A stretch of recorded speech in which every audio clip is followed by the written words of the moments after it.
Welcome to Conversations of Hope, a podcast that shines light into the darkness of childhood sexual abuse. I am your host, Faith Ingram of Speaking Truth in Love Ministries. And I am Michelle Viscuse from Journey Pink. We are both survivors of childhood sexual abuse, and we're sharing our healing journey to raise awareness and provide hope and support to other survivors. We know what it's like to feel all alone with our secrets, but we also know what it's like to find freedom. We are breaking the silence that allows sexual abuse to thrive and using our voices to empower and encourage those who have experienced abuse. Our goal is to create a safe space for survivors to find hope and healing in community. Thank you for joining us.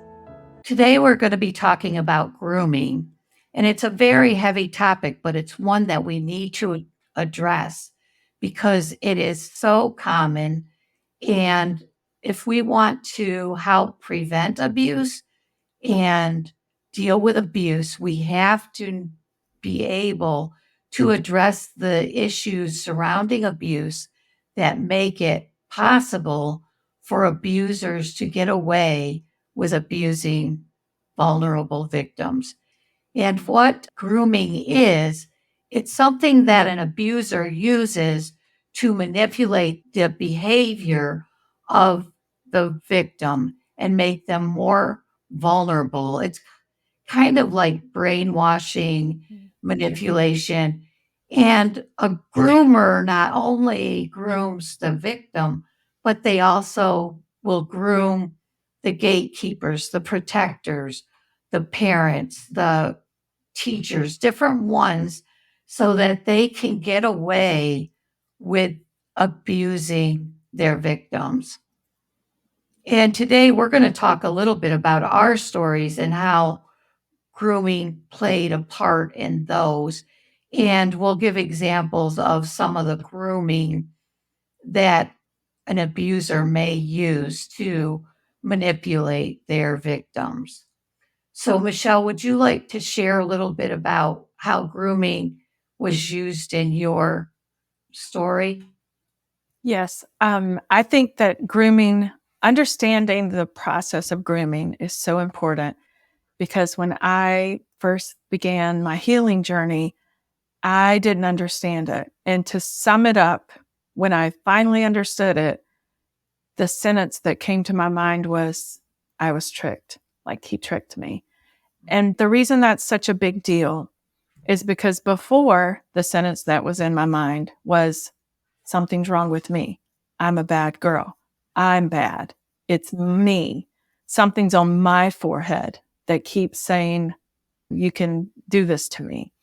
So learning about grooming is so important because it opens your eyes to the reality that the abuser is tricking you and everyone around you. And that's how they get away with abuse. And that's why it's so important to know what grooming looks like, what grooming is, how to recognize that it's happening, what things you can look for. And some of the things that we may share doesn't necessarily mean, okay, so if someone is doing this, then they're an abuser or they're grooming. But it's definitely something that you would want to maybe look deeper into. So, for example, the first thing that comes to my mind when I think about grooming, in my experience, is the boundaries that get pushed, the physical boundaries that get pushed with a child. So, for example, in my own experience, tickling was a way that I was groomed. So it sounds innocent, it sounds normal, and for the right reasons, it may be. But when you're dealing with someone who is an abuser, what tickling does is it says to the victim, the child, that I can do what I want to your body, and there's nothing you can do to stop it. And so, for example, in my situation, I would be tickled and I would be like, stop, stop. And I can remember my mom saying, stop aggravating her. Leave her alone. Quit aggravating her. And what did that teach me? Nothing. Like nothing's going to happen. I'm going to still experience this tickling. And so the boundary now, I don't have a boundary for my body because I'm allowed to be tickled. I'm tickled in the open. I don't like it. I'm losing my breath. I'm asking for you to stop, and no one's helping me. So that whole stage is now set, that I don't have a voice for my body. And so if I were to experience or witness someone being tickled and they didn't want to be tickled and it was uncomfortable for them to be tickled and they were laughing so hard that they were losing their breath or whatever, I would think it is important to say to the adult, give her space, let her breathe. She's asking you to stop and to pay attention to what's happening there. In my experience with Journey Pink and talking to women who've experienced abuse, when we get to the part about tickling, a lot of them experience that with their abuser in public, in front of other people. And so for a child, it makes you think it's okay what they're doing. It's okay that they are putting their hands on me. And what happens is eventually behind closed doors, the hands go other places. But the permission or the brainwashing or the possibility has already happened because it started in the open. And for me, that's one example of what grooming can look like because I've been groomed to know that my body, I don't have boundaries for my body. Right. So And the way that we counteract that in our children or in children that we have contact with is to let them know that they do have control over their own bodies and they can set boundaries.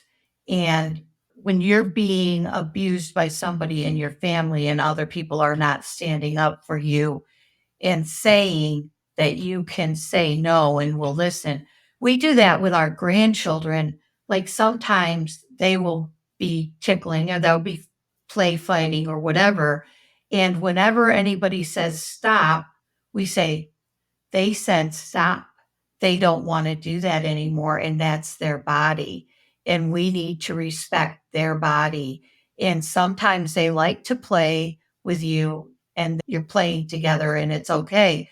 But as soon as somebody says, stop, don't touch me, you need to stop and not touch them anymore. So we need to reinforce that children, their body autonomy, that they can say no to people who are touching them.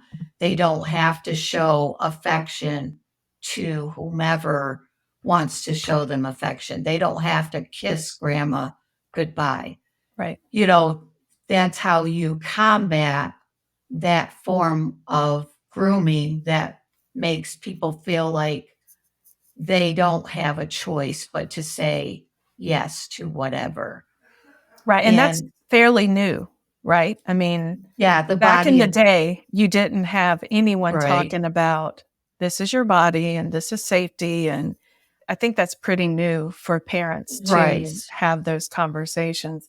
And I think it's really, really important. And Mhm. the thing is, I think people lose sight when it's a caregiver Mhm. because they're not thinking that that is a possibility. And that is a possibility. So I can remember being at a doctor's appointment with one of my children and the doctor saying, your body is your body. And what I'm about to do is a normal routine exam, but other people do not have permission and shouldn't be touching you or doing anything that makes you uncomfortable with your privates except your parents. And when he said except your parents, I was like, oh my goodness, don't say that. You have to be so careful with kids because you never know what's happening. And I think it's just really important to be, as you have these body conversations, Right. include yourself. I am not even going to be Yeah. able or should be able to do this. No one should be able to do this, not Right. even family, any family. Yeah, unless it's for your health, Right. for medical reasons, but it's complex. And when it is a caregiver and a parent who is the abuser, the child has been conditioned, almost groomed from birth. Children obey your parents. So whatever your parents tell you, you obey because they tell you. And you've been told that you need to obey without question. And that's another form of grooming, although obedience is important. And for many different reasons, we do need to respect our parents and those that are in charge of us for safety reasons, for just so that our household isn't a place of chaos where everybody does whatever they want to whomever they want. There has to be boundaries for everyone. But with children, I know our daughter, when she has a rule, you have to obey mommy and daddy because it's safety reasons or whatever. And she doesn't explain herself every time, but she does explain why you need to do this so that the kids know there's a reason why they need to obey. There's a reason why they need to respect their teachers, but they're also given a voice that says, if you don't feel right about what somebody's asking you to do or telling you to do, you can ask questions. You can say, I'm not comfortable with that, or why do I need to do that? When we were born, you just don't question people in authority. You just do it, even if you know that what they're doing is wrong. Right. Because you don't have a voice, and I didn't have a voice. And I think that was more the way I was groomed is you just don't have a voice. You just do what you're told and you just go along with it. But there are other ways that groomers use. Sometimes it's giving you gifts or things that you like. They give you something that you enjoy, or they take you someplace that's really special. And then you feel like you have to do what they asked you because they've been so nice to you. Right. Right. Another example that just came to my mind was you were talking about how the groomer will do things for you and give you things. And so there's a lot of what's called love bombing that happens in that process too, because they are trying to attach you to them. So, one example for me that I thought of when you were talking was in the home, there was a time where if I got in trouble, I would be punished. But if my mom said she's in trouble, he would say, I'm not going to punish you this time because I take care of you and I'm not going to hurt you. And in fact, we would go so far as to say, so when I pop the belt, act like you're getting whipped and cry, but I'm really not going to whip you. And that's two things. That's grooming because he's given me a pass, right, on punishment. But it's also another example of this is our little secret. And this is a secret. We keep a lot of secrets, me and you, right? It's a way of saying that secrets are okay. And this is another secret that we're going to have. I'm not going to whip you and I'm going to pretend like I'm punishing you, but I'm not going to. That kind of thing. So I was just trying to think of another example of actual grooming, like what it looks like. And with people around you, everything is I am charming, I am charismatic, I am wonderful, um, I am perfect. Like the abuser really comes across as a great person to the people around them. And those people are never going to see the side of the abuser that the victim sees behind closed doors. It's a Right. completely different person. Right. And I know of a situation where the mother was very diligent in teaching her children about safe touch and that they have control of their body and all of that, and to tell her if anything ever happens. And the girl was being abused by somebody in her family, but she didn't dare to tell because the abuser told her that if she ever told, he would kill the rest of her family and then it would be her fault. So there's that. They use threats to groom people to comply to what they want to do. So that's another way that they groom their victims is by using threats to hurt other people that they love or the pets that they love. Then the victim knows that this person would be able to carry out those threats if he wanted to. Yeah, I mean, as a child, you're not thinking, "Oh, he really wouldn't do that." I mean, he's made true on all of his other promises. So why wouldn't you believe the things? And I think fear and the fear part is a huge part of the grooming. It's a huge part of the manipulation that happens. Um, saying that things are going to happen like I was afraid of police. I'm still afraid of police. That's just something that was deeply ingrained in me, and being afraid of suicide. I'm afraid that's another like trigger for me is that I'm afraid that if I say something, that's going to happen. Um, being alone, being not believed, no one's going to believe you. You're going to be all by yourself. Who knows what's going to happen to you then? I mean, so there's a lot of fear that gets thrown out there that I don't think people realize how hard that is as a child to process because all you have is what you're being told. There's not a difference. And the other part that we talked about a little bit with grooming is the isolation that takes place.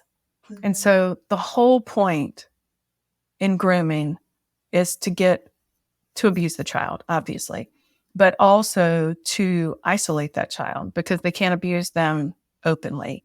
And so they may come up with ways to be alone with the child. And it may seem like they're, again, extremely charming, extremely helpful, that it's going to be very beneficial for you to allow them to drive your child to practice every day.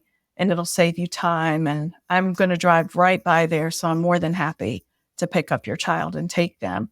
But that is a great way to isolate the child. So in order for abuse to happen, the child has to be isolated. So you want to definitely keep an eye on anything that's isolating the child to be alone. Um, and like you mentioned, Faith, when the child is isolated and it's something fun, like I'm going to take you to do something amazing. Um, the child thinks that they're going somewhere to experience something amazing, not that they're going somewhere to experience abuse. And Right. so when that happens, it's just awful for that child. And Yeah. no one knows. And there's so many things that the grooming does that keeps the child silent afterwards so that they don't go home and they don't go tell a safe person because one, they're ashamed that this happened. Another one is they may feel like what happened to them was their fault. They may feel like it's right because the groomer or the abuser has convinced them that it's right. And the groomer also grooms the gatekeepers, as I said before. And it might be the mother. A single mom is very vulnerable, and her children are vulnerable because she has a lot of needs that people can step in and help her with. Usually she lacks money, their car may break down, different things. And a person that wants access to her children may come along and help her meet those legitimate needs. And then she feels obligated when he says, I can also help you by taking your kids to the park. I can help you by just giving you an afternoon free by taking care of the kids for you. So then that is also a way that he manipulates the gatekeeper and then isolates the children. And maybe she doesn't suspect that the children are vulnerable. Right. And I think one of the ways that we combat this is understanding it.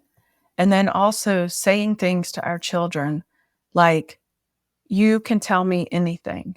There's nothing that you will ever say to me that's going to make me not love you. You can tell me anything. I will always love you.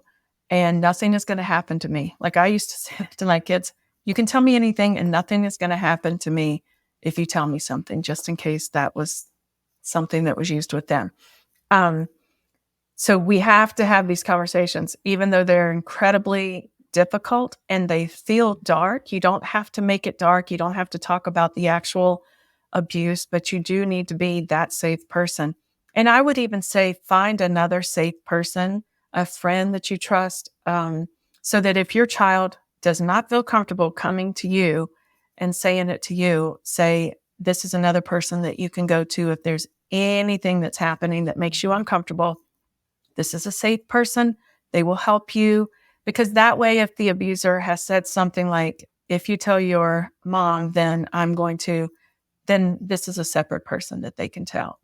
And so, and then the other thing is to ask the questions and pay attention to how they respond. So, for example, in the example that you gave where the abuser was going to take them somewhere special, they were probably extremely excited and happy to be going on that trip.